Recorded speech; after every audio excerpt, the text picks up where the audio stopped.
Hi everyone, welcome back to my channel. இன்னைக்கு வீடியோவில் இடியாப்பம் வச்சு ஒரு ஹேக்ஸ் தான் பார்க்க போகிறீங்க. அச்சு இல்லாமல் ரொம்ப ஈஸியாக எப்படி இடியாப்பம் செய்யலாம் அப்படிங்கிறத வீடியோவில் ஷேர் பண்ணியிருக்கேன். ரொம்பவே யூஸ்ஃபுல்லாகவும் இன்ட்ரெஸ்டிங்காகவும் இருக்கும். வீடியோவை ஸ்கிப் பண்ணாமல் பாருங்கள். ஃபர்ஸ்ட் டைம் சேனலை பார்க்குறவங்க சப்ஸ்கிரைப் பண்ணிக்கோங்க. பக்கத்தில் இருக்கிற பெல் பட்டனையும் கிளிக் பண்ணிக்கோங்க. அப்போ தான் நான் போடுற வீடியோஸ் உங்களுக்கு நோட்டிஃபிகேஷன் வரும், நீங்கள் மிஸ் பண்ணாமல் பார்க்கலாம். இடியாப்பத்துக்கு பர்ஃபெக்டாக மேட்ச் ஆகிற மாதிரி நாட்டுக்கோழி வச்சு டேஸ்டியான ஒரு செமி கிரேவி ரெசிபி எப்படி செய்யுதுன்னு பார்க்கலாம். ஃபஸ்ட்டு இதுக்கு ஒரு மசாலா ரெடி பண்ணிக்கலாம். அதுக்கு கடாயில் 1 டேபிள் ஸ்பூன் மிளகு, 1 டேபிள் ஸ்பூன் ஜீரகம், 1 ஸ்பூன் சோம்பு, 2 டேபிள் ஸ்பூன் முழு தனியா, ஒரு சின்ன துண்டு பட்டை, 4 கிராம்பு, 1 ஏலக்காய், ஒரு கைப்பிடி கருவேப்பிலை. இது எல்லாத்தையுமே நல்லா ட்ரை ரோஸ்ட் பண்ணிவிட்டு நல்லா ஆற வச்சு மிக்ஸி ஜாருக்கு மாற்றி நல்லா கோர்ஸாக பவுடர் பண்ணி எடுத்துக்கலாம். இந்த மாதிரி மசாலாவை ஃப்ரெஷ்ஷாக வறுத்து பொடி பண்ணியும் நீங்கள் செய்யலாம். இல்லைனா டைம் கிடைக்கும் போது இந்த மாதிரி ரெடி பண்ணி ஒரு கண்ணாடி பாட்டிலில் போட்டு ஸ்டோர் பண்ணி வச்சுக்கலாம். சிக்கன், மட்டன், ஈரல்லாம் செய்யும் போது இதிலேருந்து ஒரு 2 டேபிள் ஸ்பூன் அளவுக்கு மட்டும் எடுத்து போட்டு செஞ்சீங்க அப்படின்னா டேஸ்ட் ரொம்ப நல்லாயிருக்கும். இதை ஃப்ரை பண்ணும் போது ரொம்ப ஹை ஃப்ளேமில் இல்லாமல் ஸ்லோ ஃப்ளேமில் வச்சு பொறுமையாக வறுத்து விடுங்க. மசாலா கரிஞ்சு போகாமல் இருக்கணும், இல்லைனா கசப்பு தன்மை கொடுத்துரும். பொறுமையாக ஸ்லோ ஃப்ளேமில் வச்சு வறுத்தீங்க அப்படின்னா நல்ல வாசனை வர ஆரம்பிக்கும். லைட்டாக கலர் சேஞ்ச் ஆகும். அப்போவே நம்ம ஸ்டவ் ஆஃப் பண்ணிவிட்டு உடனே ஒரு பிளேட்டுக்கு மாற்றிடுங்க. அதே பாத்திரத்தில் வச்சுருக்க வேண்டாம். ஏன்னா அந்த ஹீட்லேயே இன்னும் கொஞ்சம் கலர் சேஞ்ச் ஆன மாதிரி ஆகிடும், கசப்பு தன்மை கொடுத்துரும். ஸோ அதனால் உடனே ஒரு பிளேட்டுக்கு மாற்றி நல்லா ஆற வச்சுட்டு நல்லா ஆறுனதுக்கப்புறம் மிக்ஸி ஜாருக்கு மாற்றி பவுடர் பண்ணிக்கலாம். நல்ல கோர்ஸாக அரைச்சி எடுத்துக்கோங்க, ரொம்ப நைஸாக பவுடர் பண்ணிடாதீங்க. மிக்ஸி ஜாரில் கொஞ்சம் கூட ஈரம் இல்லாமல் ட்ரையாக இருக்கிற மாதிரி பார்த்துக்கோங்க. சப்போஸ் நீங்கள் பல்கான குவான்டிட்டியில் அரைச்சி ஸ்டோர் பண்ண போகிறீங்க அப்படின்னா ஈரம் இல்லாமல் இருக்கணும். ஸோ அதனால் அதை மட்டும் நீங்கள் கவனமாக பார்த்துக்கோங்க. கொஞ்சம் லைட்டாக ஈரம் இருந்தால் கூட அரைக்கும் போது லம்ஸ் மாதிரி ஃபார்ம் ஆகிடும், சீக்கிரமாக கெட்டு போயிடும். மசாலா கொஞ்சம் கட்டி கட்டியான மாதிரி ஆகிடும், ஷெல்ஃப் லைஃப் அவ்வளோ நாளைக்கு வராது.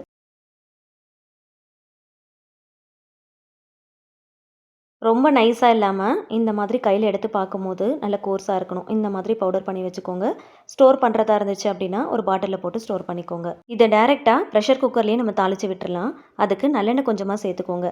நல்லெண்ணெயில் செய்யும் போது டேஸ்ட் ரொம்ப நல்லாயிருக்கும்.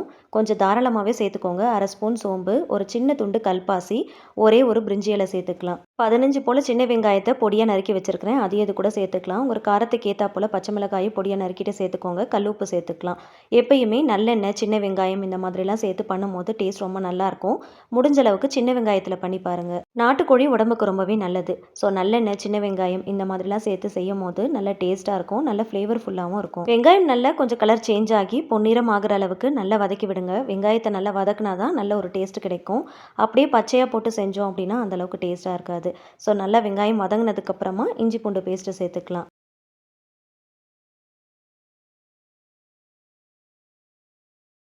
2 டேபிள் ஸ்பூன் இஞ்சி பூண்டு பேஸ்ட்டு சேர்த்துக்கலாம். இஞ்சி பூண்டு பேஸ்ட் கொஞ்சம் அதிகமாக சேர்த்து பண்ணும்போது நல்ல டேஸ்ட்டாக இருக்கும்.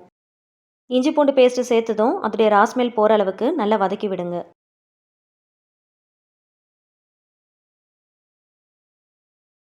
2 மீடியம் சைஸில் தக்காளி பழம் எடுத்து அதை நல்லா அரைச்சி வச்சுருக்கிறேன். அரைச்சிட்டு சேர்க்கும் போது நல்ல ஒரு செமி கிரேவி கன்சிஸ்டன்சியில் நமக்கு கிடைக்கும். அதனால தான் கொஞ்சமாக மிக்ஸி ஜாரில் தண்ணி விட்டு அலசி அதையும் இது கூட சேர்த்துக்கலாம். சேர்த்துட்டு நல்லா ஒரு தடவை வதக்கி விடுங்க. தக்காளியை முழுசாக சேர்க்குறத விட அரைச்சிட்டு சேர்க்கும் போது நல்ல ஒரு திக்னஸ் கிடைக்கும். நான் இன்றைக்கி செமி கிரேவி கன்சிஸ்டன்சியில் தான் செய்ய போகிறேன்.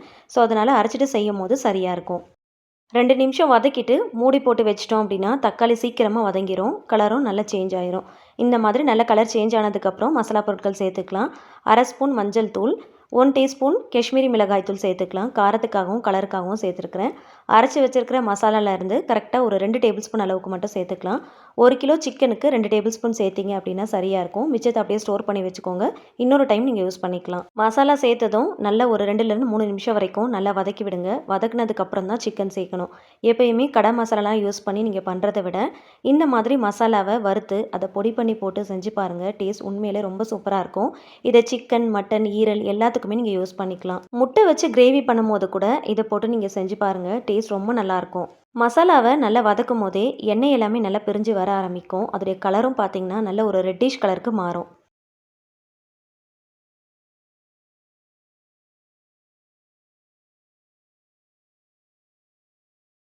நல்லா வதக்கிட்டு ஒரு 2லேருந்து 3 நிமிஷம் போல் அப்படியே ஸ்லோ ஃப்ளேமில் விட்டுருங்க. எண்ணெய் இன்னும் நல்லா பிரிஞ்சு வர ஆரம்பிக்கும். இப்போது வாஷ் பண்ணி வச்சுருக்கிற நாட்டுக்கோழியை இது கூட சேர்த்துக்கலாம். நாட்டுக்கோழியில் நிறைய முடி இருக்கும், ஸோ பார்த்து கவனமாக க்ளீன் பண்ணிடுங்க. அதே போல் வாஷ் பண்ணும் போது மஞ்சள் பொடி போட்டு வாஷ் பண்ணுங்கள். அப்போ தான் கவுச்சி வாசனை இல்லாமல் இருக்கும். நாட்டுக்கோழியை சேர்த்ததுக்கப்புறம் இந்த மசாலாவோடு சேர்த்து ஒரு 3 நிமிஷமாவது நல்லா வதக்கி விடுங்க. வதக்குனதுக்கப்புறம் மூடி போட்டு மசாலாவோட சேர்த்து கொஞ்சம் நேரம் வேக விடலாம். அதுக்கப்புறமா தண்ணி சேர்க்கலாம். அந்த மாதிரி செய்யும்போது மசாலாவுடைய டேஸ்ட் அந்த கறியில் நல்லா இறங்கும். சாப்பிட்றதுக்கு அந்த டேஸ்ட் அப்படியே தெரியும். ரொம்ப வேக விடணும்னு அவசியம் இல்ல. மசாலாவோட சேர்த்து லைட்டா ஒரு 20% மட்டும் நல்லா குக் பண்ணிக்கோங்க. அதுக்கப்புறமா தண்ணி சேர்த்தோம் அப்படின்னா, டேஸ்ட் ரொம்ப நல்லாயிருக்கும். இல்லைன்னா சல்லுன்னு இருக்கிற மாதிரி இருக்கும். அதுக்காக தான். நான் இன்னைக்கு கொஞ்சம் செமி கிரேவியா பண்ண போறேன். தோசை, சப்பாத்திக்கெல்லாம் தொட்டுக்கிற மாதிரி. அதனால தண்ணி கொஞ்சம் அளவா தான் சேர்க்குறேன். நீங்க குழம்பு மாதிரி பண்றீங்க அப்படின்னா, கொஞ்சம் அதிகமா சேர்த்துக்கோங்க. ட்ரையா வேணும் அப்படின்னா, வேக வச்சதுக்கப்புறம் சிம் ஃப்ளேம்ல நல்லா ட்ரை ஆகுற அளவுக்கு வச்சு நல்லா மிக்ஸ் பண்ணி எடுக்கணும்.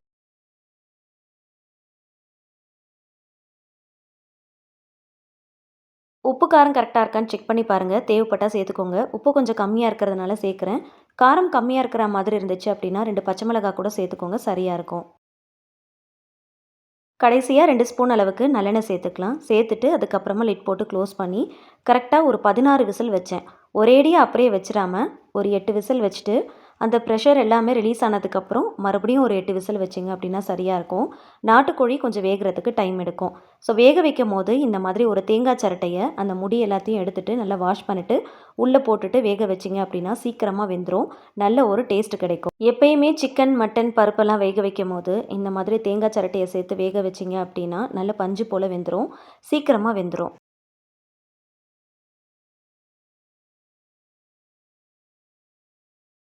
ப்ரெஷர் எல்லாமே ரிலீஸ் ஆனதுக்கப்புறமா ஓப்பன் பண்ணி பார்க்கலாம். கறி நல்லா சாஃப்ட்டா வெந்திருக்கு. சிரட்டைய மட்டும் தனியா எடுத்து வெளியில போட்டுறலாம். குழம்பு மாதிரி வேணும் அப்படின்னா, கொஞ்சம் அதிகமா தண்ணி சேர்த்துக்கோங்க. செமி கிரேவியா இருந்துச்சு அப்படின்னா, இது சரியா இருக்கும். இதே ட்ரையா வேணும் அப்படின்னா, கொஞ்ச நேரம் சிம் ஃப்ளேம்ல வச்சு, கொஞ்ச நேரம் அந்த தண்ணி எல்லாமே நல்லா ட்ரை ஆகுற அளவுக்கு நல்லா மிக்ஸ் பண்ணீங்க அப்படின்னா, நல்லா வந்து ஃபுல்லா ட்ரை ஆயிரும். சாப்பிட்றதுக்கு ரொம்ப நல்லாயிருக்கும். சைட் டிஷ் மாதிரி நீங்க யூஸ் பண்ணிக்கலாம். கடைசியா கொஞ்சமா நறுக்குன மல்லித்தழை சேர்த்துக்கலாம். இடியாப்பத்துக்கு தேங்காய் பால், நாட்டு சர்க்கரை, வெல்லம் எல்லாமே நல்லாயிருக்கும். கொஞ்சம் ஸ்பைசியா சாப்பிட்றது பிடிக்கும் அப்படின்னா, இந்த மாதிரி நாட்டுக்கோழி வச்சு செமி கிரேவி ரெசிபி ட்ரை பண்ணி பாருங்க. ரொம்ப அல்டிமேட்டா இருக்கும். இது இட்லி, தோசை, சப்பாத்திக்குமே ரொம்ப சூப்பரா இருக்கும். ட்ரை பண்ணி பாருங்க. அச்சு இல்லாம இடியாப்பம் செய்யறதுக்கு காய் துருவல் தான் எடுத்திருக்கிறேன். இடியாப்ப மாவ எப்பயும் போல நம்ம மிக்ஸ் பண்ணி பெசஞ்சு எடுத்துட்டு, இந்த மாதிரி காய் துருவல்ல வச்சு நல்லா துருவி எடுத்துக்கோங்க. இடியாப்பம் எவ்வளோ நேரம் ஆனாலும் ரொம்ப சாஃப்ட்டா இருக்கிறதுக்கு எப்படி மாவு பிசையலாம் அப்படிங்கிறத ஆல்ரெடி 2, 3 வீடியோஸ்ல ஷேர் பண்ணியிருக்கேன். ஸோ அதெல்லாமே போய் செக் பண்ணி பாருங்க. அந்த மாதிரி மாவு பெசஞ்சுட்டு இந்த மாதிரி காய் துருவல்ல வச்சு நல்லா துருவி எடுத்துக்கோங்க. இந்த மாதிரி துருவிட்டு செய்யறதுனால டேஸ்ட்ல எந்த விதமான டிஃபரன்ஸும் இருக்காது. பார்க்கறதுக்கு டெக்ஸ்சர் மட்டும் தான் அப்படி இருக்கும். இந்த மாதிரி துருவிட்டு இடியாப்பம் பிளேட்லயோ இல்லைன்னா இந்த மாதிரி இட்லி தட்டுலையோ வச்சுட்டு இதை எப்பயும் போல ஒரு 10 நிமிஷம் ஸ்டீம் பண்ணி எடுத்தீங்கன்னா போதும். இது நார்மலாக அச்சு யூஸ் பண்ணி பண்ண இடியாப்பம். இது அச்சு இல்லாமல் காய் துருவல்ல யூஸ் பண்ணி பண்ண இடியாப்பம். இடியாப்பம் அச்சு இல்லை அப்படின்ற டைமில் கூட இந்த மாதிரி நீங்கள் செஞ்சுக்கலாம். வீட்டில் வயசானவங்க இருக்காங்க அப்படின்னா கஷ்டப்பட்டு இடியாப்பம் அவங்களால அச்சு யூஸ் பண்ணி பிழிய முடியாது. ஸோ அவங்களுக்கு இந்த டிப் ரொம்பவே யூஸ்ஃபுல்லாக இருக்கும். ட்ரை பண்ணி பாருங்க. இந்த மாதிரி செய்கிறப்போ உங்களுக்கு ரொம்ப ரொம்ப ஈஸியாக இருக்கும். இதே நீங்கள் அச்சு யூஸ் பண்ணி பண்ணாலும் ஈஸியாக எப்படி பிழியலாம் அப்படிங்கிறத ஆல்ரெடி வீடியோஸ்லாம் ஷேர் பண்ணியிருக்கேன். செக் பண்ணி பார்த்துக்கோங்க. இடியாப்ப அச்சு யூஸ் பண்ணாமல் கஷ்டப்பட்டு பிழியாமல் ரொம்ப ஈஸியாக பிழியறதுக்கு காய் துருவல் யூஸ் பண்ணிக்கோங்க. வீடியோ பிடிச்சா லைக் பண்ணி ஷேர் பண்ணி சேனலை மறக்காமல் சப்ஸ்கிரைப் பண்ணி சப்போர்ட் பண்ணுங்கள். Thank you so much. கீப் வாட்சிங்.